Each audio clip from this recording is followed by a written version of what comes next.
오늘은 사도행전 22장 17절에서 29절까지 보겠습니다. 어제 본문에서 사도 바울이 모든 환경을 전도의 기회로 삼는 것을 저희들이 보았습니다. 그리고 자신의 간증을 통해서 예수님을 증거한 것도 보았습니다. 오늘은 사도 바울의 간증에서 우리들이 배워야 할 몇 가지 교훈을 함께 살펴보도록 하겠습니다. 첫 번째는 열심보다 중요한 것은 바른 방향이라는 것입니다. 22장 3절에 보면은 사도 바울은 열심히 아주 대단한 사람입니다. 율법을 공부하는데 열심이었고요. 율법을 지키는데도 열심이었습니다. 율법으로 나는 흠이 없는 자라고 말할 정도였어요. 그리고 율법을 반대하는 자들을 잡으러 다니는데도 아주 열심이었습니다. 3절부터 읽어보겠습니다. 나는 유대인으로 길리기아 다소에서 났고 이 성에서 자라 가말리엘 문화에서 우리 조상들의 율법에 엄한 교훈을 받았고 오늘 너희 모든 사람처럼 하나님께 대하여 열심하는 자라. 내가 이 돌을 핍박하여 사람을 죽이기까지 하고 남녀를 결박하여 옥에 넘겼나니. 이 율법이 얼마나 열심이었냐 하면요, 율법에 반대하는 자, 회방하는 자들을 옥에 가두고 죽이기 위해서 멀리 외국에까지 출장을 간 사람입니다. 그런데 이 다메섹 도상에서 예수님을 만나고 보니까 나의 열심이 잘못되었다라는 거예요. 헛된 열심이었다라는 거죠. 마귀적인 열심, 하나님을 대적하는 열심, 남을 죽이고 또한 나를 죽이는 열심이었다라고 말하는 것입니다. 그래서 열심보다 중요한 것은 바른 방향이라는 거 간증하고 있습니다. 율법을 유대인들은 거의 암송하다시피 해요. 그리고 완벽하게 지킵니다. 그런데 그 율법에서 예언하는 예수님이 누군지 몰라요. 예수님이 빠진 그 열심이 어떻게 자기를 구원할 수 있겠으며 자기에게 무슨 유익이 있겠습니까? 제사함도 받을 수 없고 영생도 얻을 수 없어요. 헛된 열심이라는 것입니다. 사도 바울이 이렇게 살아갔다라는 거예요. 그러면서 유대인들에게 너희들도 나와 같은 처지다라는 걸 얘기해 주는 겁니다.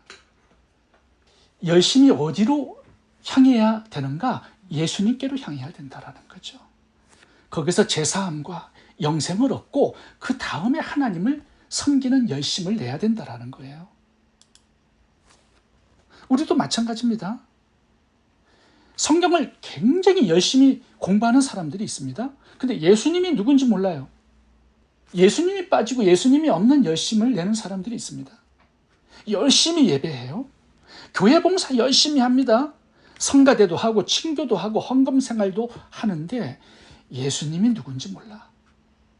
이게 헛된 열심이라는 거예요. 제가 최근에 이용수 성도님하고 이제 산에 운동을 하러 가는데 이용수 성도님께서 아시는 친구분을 한 분 모시고 왔습니다. 그분은 다른 교회 장로님이신데 이제 산행을 같이 하면서 그 장로님께서 자신의 간증을 저에게 얘기를 해주셨습니다. 미국에 와서 오클랜드에 있는 한 교회를 다녔어요. 그런데 얼마나 열심히 교회 봉사를 했는지요. 목사님께서 이분을 집사 직분을 주신 것입니다. 근데 이분이 예수님을 모르는 상태였는데 집사 직분을 받았고요. 그 교회의 지도자 분의 한 분이었어요. 근데 한국의 온누리 교회에서 신앙생활하다가 오신 집사님 한 분을 만났습니다. 이제 그분이 성경 공부를 같이 하자고 해서 1:1 제자 양육을 그분에게 받은 거예요. 그러면서 예수님이 누구신지를 알게 되고 그때 예수님을 믿고 영접을 해서 구원을 받았다라고 말씀을 하시는데 예수님도 모르고 얼마나 자기가 열심을 냈는지 성도님들이 그분을 굉장히 좋아했대요. 그리고 존경했다고 합니다. 근데 자신이 너무 부끄러웠대요. 그래서 나중에 예수님을 믿고 보니까 교회에 자기와 같은 사람들이 너무 많다라는 것을 발견했대요. 그러면서 한 분 한 분 예수님이 누구신지를 함께 공부하면서 예수님을 믿도록 도와주는 사역을 지금 그분이 하고 계신다라고 간증을 하셨습니다. 한국의 어느 기독교 기관에서 통계를 냈는데요. 한국 교회에 대형 교회를 찾아다니면서 성도님들에게 예수님이 누구신지를 질문하면서 설문조사를 했습니다. 근데 40%의 성도들이 예수님이 누구신지를 모르고 교회 생활을 열심히 하시는 분들이었다고 통계를 낸 적이 있어요. 저도 그 통계를 보고 굉장히 깜짝 놀랐습니다. 저희 교회는 그렇지 않기를 기도하고 있습니다. 열심보다 더 중요한 것은요, 예수님을 알고 믿고 섬기는 바른 방향입니다. 두 번째 교훈은 예수님께서 자신을 성도들과 동일시 하신다는 것입니다. 실절을 보면 예수님이 사도 바울을 만났을 때 한 가지 질문을 하시죠. 네가 왜 나를 핍박하느냐. 7절 읽어보겠습니다. 내가 땅에 엎드려져 들으니 소리 있어 가로되 사울아 사울아 네가 왜 나를 핍박하느냐 하시거늘. 가라사대 나는 네가 핍박하는 나사렛 예수라 하시더라. 사도 바울은 예수님을 만난 적도 없습니다. 핍박한 적도 물론 없죠. 예수 믿는 성도들을 잡아서 매질하고 가두고 죽였습니다. 성도들을 핍박했는데 예수님은 자신을 핍박한 것으로 말씀하고 있습니다. 그러니까 예수님은 자신을 성도들과 일체가 되시고 한 몸이시고 동일시하시는 것을 보게 됩니다. 예배소서에도 보면 그렇게 말씀하세요. 성도들을 그리스도의 몸이요 지체로 표현을 하고 있습니다. 마태복음 25장 40절에 보면 동일한 구절이 나옵니다. 하나님께서 성도들과 동일시 하시는 표현이 있습니다. 40절 제가 읽어보겠습니다. 가라사대 내가 진실로 너희에게 이르노니 너희가 여기 내 형제 중에 지극히 작은 자 하나에게 한 것이 곧 내게 한 것이라. 성도들과 하나님 자신을 동일시하고 계시는 것입니다. 우리가 이 세상에서요, 슬픔과 괴로움이 많은 이 광야 같은 이 세상에서 나홀로 걸어가는 고독한 인생이라고 생각할 수 있습니다. 근데 그렇지 않아요? 주님이 성도들이 당하는 고통과 눈물을 자신의 고통과 눈물과 슬픔으로 여기십니다. 나의 생명은요, 주님 안에 있습니다. 주님은 우리 안에 계시는 거죠. 한 몸이고 결탁되어 있고 일체입니다. 그래서 동일시하고 계시는 거예요. 내 삶의 희노애락 모든 것은 주님께서 함께 공유하고 있다는 거 우리가 기억해야 합니다. 하나님은 요셉과 늘 함께 하셨습니다. 다윗과도 늘 함께 하셨다라고 말씀합니다. 그리고 고난의 세월 동안 욥과 함께 하셨습니다. 그리고 주님은 세상 끝날까지 내가 너희와 함께 하리라 약속하셨고요. 내가 너희를 고아와 같이 버려두지 않겠다라고 약속하셨습니다. 로마서 8장에서 사도 바울이 이것을 깨닫습니다. 이 세상의 17가지의 부정적인 사건들이 우리 주 예수 그리스도 안에 있는 하나님의 사랑에서 우리를 끊을 수 없다라고 말해요. 읽어보겠습니다. 누가 우리를 그리스도의 사랑에서 끊으리요? 환난과 공고나 핍박이나 기근이나 적신이나 위험이나 칼이랴. 내가 확신하노니 사망이나 생명이나 천사들이나 권세자들이나 현재일이나 장래일이나 능력이나 높음이나 깊음이나 다른 아무 피조물이라도 여기까지가 17가지입니다. 우리를 우리 주 그리스도 예수 안에 있는 하나님의 사랑에서 끊을 수 없으리라. 이 17가지 이 세상에 있는 강력한 어떤 사건들이요, 어떤 존재들이요, 우리를 그리스도의 사랑에서, 하나님의 사랑에서 끊을 수 없다라는 겁니다. 우리가 주님과 한 몸이고 결탁되어 있고 동일시 하신다라는 거 기억할 수 있기 바랍니다. 세 번째 교훈은 즉시 순종하라는 것입니다. 하나님의 말씀에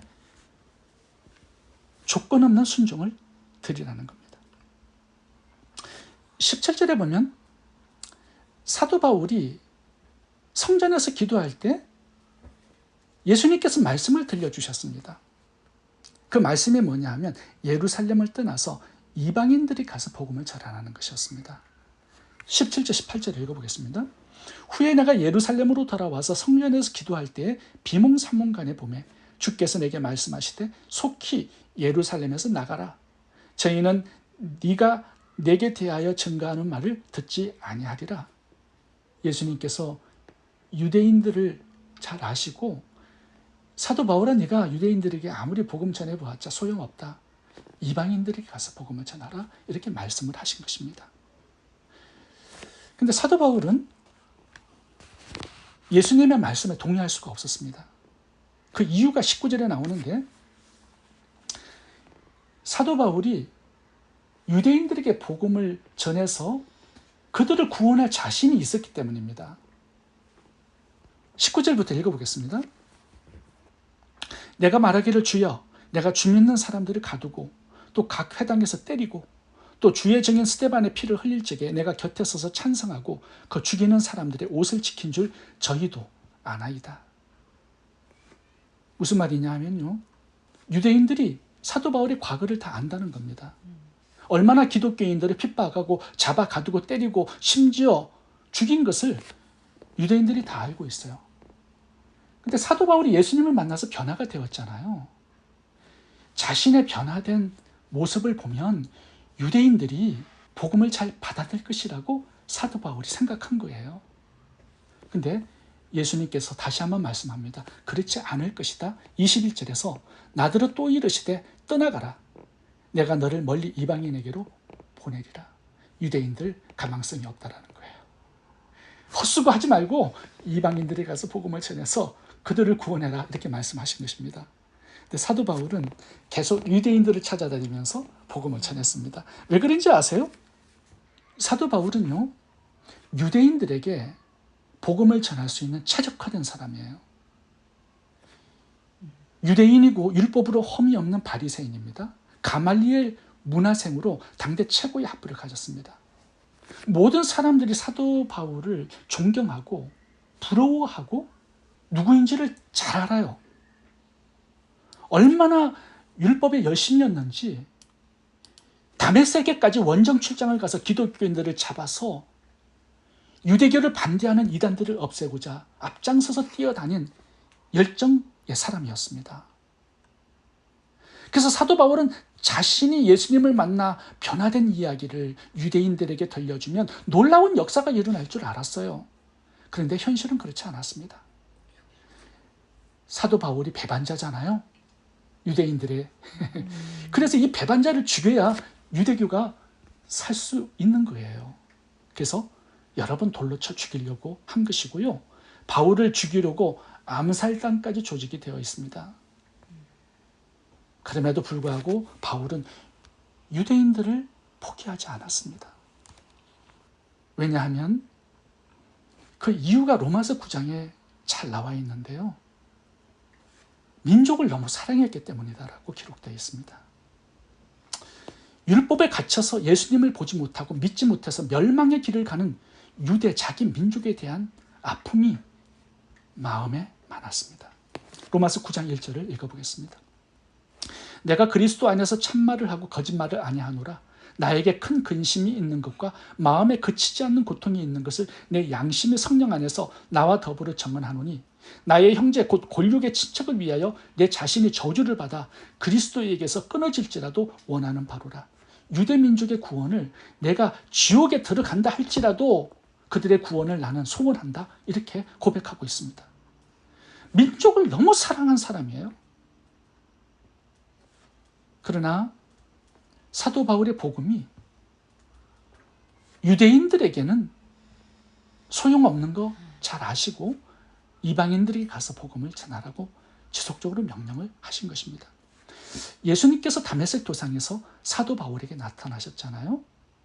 이방인의 사도로 임명을 하신 내용이 나옵니다. 사도행전 13장 22장에 나오는데요. 내가 너를 이방의 빛으로 삼아 너로 땅끝까지 구원하게 하리라. 22장 21절도 동일합니다. 또 이르시되 떠나가라. 내가 너를 멀리 이방인에게로 보내리라.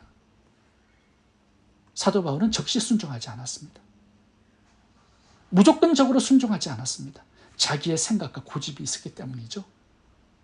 근데 해보다가 안 되니까 이제 자기 옷의 먼지를 떨어버리고 이방인에게로 나아가는 사도 바울의 모습을 볼 수가 있습니다. 때로는요, 우리들에게 이 조건 없는 순종이 필요합니다. 하나님께서 아브라함에게 독자 이삭을 바치라고 명령하셨을 때 아브라함은 조건 없는 순종을 드렸습니다. 하나님께서 여호수아에게 여리고성을 13바퀴 돌면 무너지리라 돌라고 하셨을 때 여호수아는 조건 없이 순종을 드렸습니다. 하나님의 모든 기적을 보면요, 조건 없이 순종하는 자들에게 기적이 일어납니다. 신약에서 물을 포도주 만드는 기적을 주님께서 행하셨을 때도요, 종들에게 명령을 내립니다. 6항아리에 물을 가득 부으라. 이제 떠서 연회 석상에 갖다 주어라. 근데요, 포도주 냄새가 나지 않아요. 여전히 물이에요. 근데 종들이 주님을 믿고 그 물을 떠다가 연회 석상에 갖다 줍니다. 그때 순종의 끝에서 기적이 일어나요. 주님, 내 생각에는 이런데요, 내 느낌에는 이래요. 그런 사람들에게는 기적이 일어나지 않습니다. 포도주 냄새가 나지 않지만 순종하는 그 믿음이 필요한 거죠. 12바퀴 반을 돌아도 여리고성이 무너지지 않고 벽에 검이 가지 않아도요, 순종하는 그런 믿음이 필요한 겁니다. 내 생각에는 주일에 일해서 돈을 벌면 빨리 부자가 될 것 같아요. 근데 주님은 안식일을 온전히 지키고 예배하라고 말씀합니다. 내 생각에는 선교 후원을 하지 않고 돈을 모으면 많이 모을 것 같은데 주님은 구제와 전도와 선교를 명령합니다. 주님은 내가 원치 않고 이해할 수 없는 명령을 내리실 때가 있습니다. 이해할 수 없어도 조건 없이 적시 순종하는 것. 이것이 우리의 삶에 기적을 만들어내는 비결입니다. 기도하겠습니다.